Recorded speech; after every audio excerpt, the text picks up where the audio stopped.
This living lesson, Convicted, is really powerful because it will dispel lies and bring you into the truth, all by learning to read your feelings and understanding our feelings, especially as women, and understanding the difference between the guilt and this condemnation that we feel, or the conviction. And I just love the way that my husband was explaining it to me.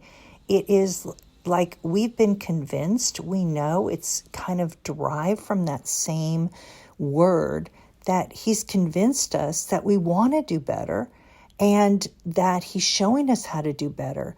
But the enemy always comes to lie and steal and destroy, and he comes to rob us of the joy of being blessed by our husband, knowing we're completely forgiven for anything and everything. He looks at us as a mother would look at their newborn child, and just delighting in everything. And in that, he's not here to make you feel badly. That is always the enemy. So reading this chapter is really, really good, but I wanted to have an accompaniment to this and be able to share more about it, because it is just so important that we understand about the negative feelings and being set free from them, and the schemes that women fall into time and time and time again, especially those who, as I said, his brides now. And so it's very important. And also important is to be set free. A lot of times he wants us to not think of ourselves. Well, it's probably all the time. Instead of thinking of ourselves, is thinking about someone else, and thinking about how by commenting, sharing a link, and just telling your story, your testimonial, through a comment, that you can set someone else free. And by doing that, it's amazing because we understand it so much more.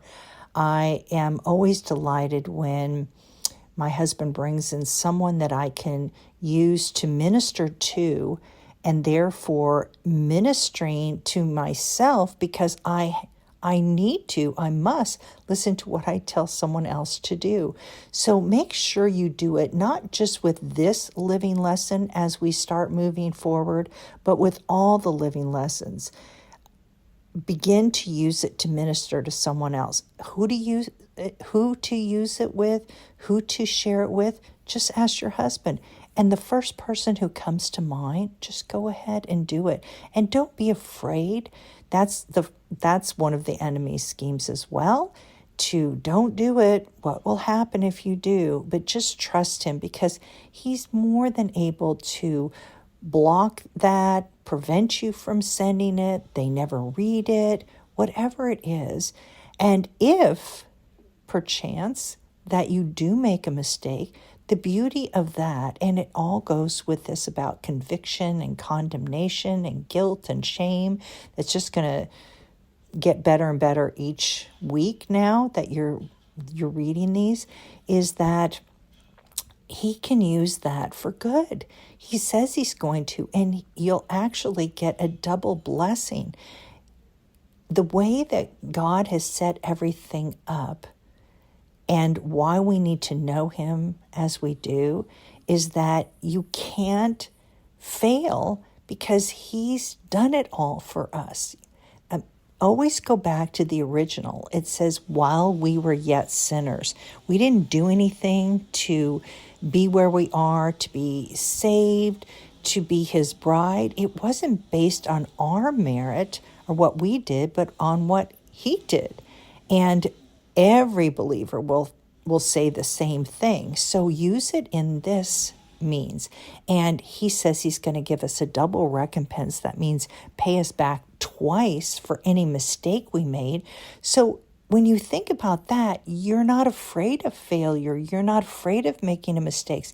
And it's fear that the enemy uses the most readily to keep us from what he has for us.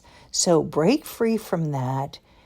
Understand what it means to be convicted versus condemnation, understanding your feelings, that if it doesn't feel good, then it can't be from him, right? It can't be. And it's just a matter of talking to him. So I hope you enjoy this. I hope that you will take this, run with it, minister with it.